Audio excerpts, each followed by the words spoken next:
I move that the bill to empower the universities and other higher educational institutions to achieve excellence in teaching, learning, research and innovation through coordination and determination of standards in institutions for higher education, for research and scientific and technical institutions, and for that purpose to constitute a Viksit Bharat Shiksha Adhishthan to facilitate the universities and other higher educational institutions to become independent, self-governing institutions and to promote excellence through a robust and transparent system to accreditation and autonomy, and for matters connected therewith or incidental thereto we refer to a joint committee of the House consisting of 21 members of this House to be nominated by Honorable Speaker of Lok Sabha and 10 members of Rajya Sabha to be nominated by Honorable Chairman of Rajya Sabha.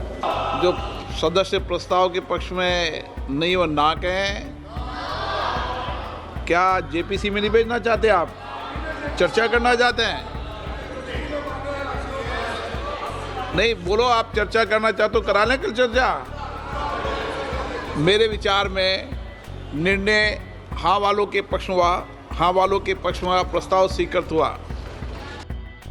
The Viksit Bharat Shiksha Adhishthan Bill 2025 has entered Parliament amid sharp resistance. On the surface, it promises efficiency, it promises order, it promises a single modern system to regulate higher education. But beneath that promise lies a deeper question. Is this reform strengthening India's education system, or is it weakening India's federal structure? The bill proposes a complete reset of higher education regulation. It scraps 3 landmark laws: the University Grants Commission Act, the AICTE Act, and the National Council for Teachers Education Act. In their place, it creates one apex body, the Viksit Bharat Shiksha Adhishthan. This new body will sit at the top.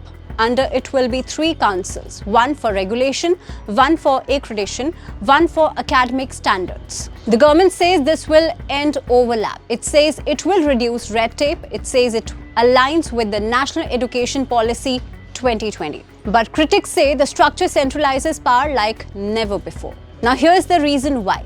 Every key appointment under the bill flows from the centre. The chairperson, the members, the head of all 3 councils, all appointed through committees led by the union government. States have no formal role, none. Education is a concurrent subject. It belongs to both the centre and the states. Yet this bill shifts the fulcrum almost entirely to New Delhi. And then comes the most worrying provision. If there is a disagreement over policy, the centre decides. Its decision is final, binding, unchallengeable. The government can also direct the regulator to perform any function it deems fit. That wording is broad and powerful. Even more striking is the power to supersede. If the centre believes the regulator has failed, it can dissolve it. Members can be removed.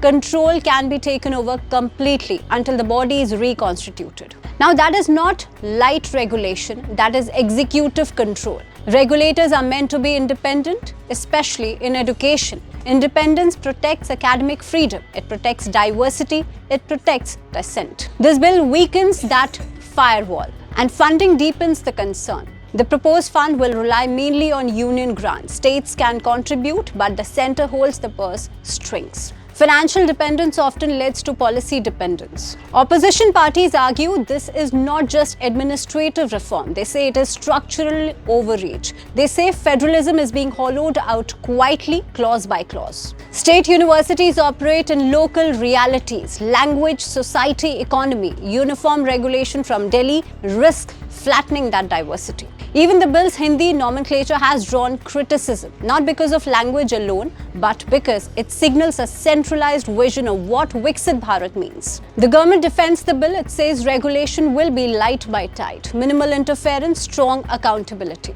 But when discretion rests overwhelmingly with the executive, autonomy becomes conditional. Efficiency matters. India's education system needs reform. No one disputes that. But reform without federal balance comes at a cost. That is why the bill has now gone to a Joint Parliamentary Committee. And now its task is critical: to decide whether this law becomes cooperative reform or centralized command. The question before Parliament is now whether education needs change. It is whether that change should weaken the constitutional partnership between the centre and the states. Because if federalism erodes in education, the damage will not be academic alone. It will be constitutional.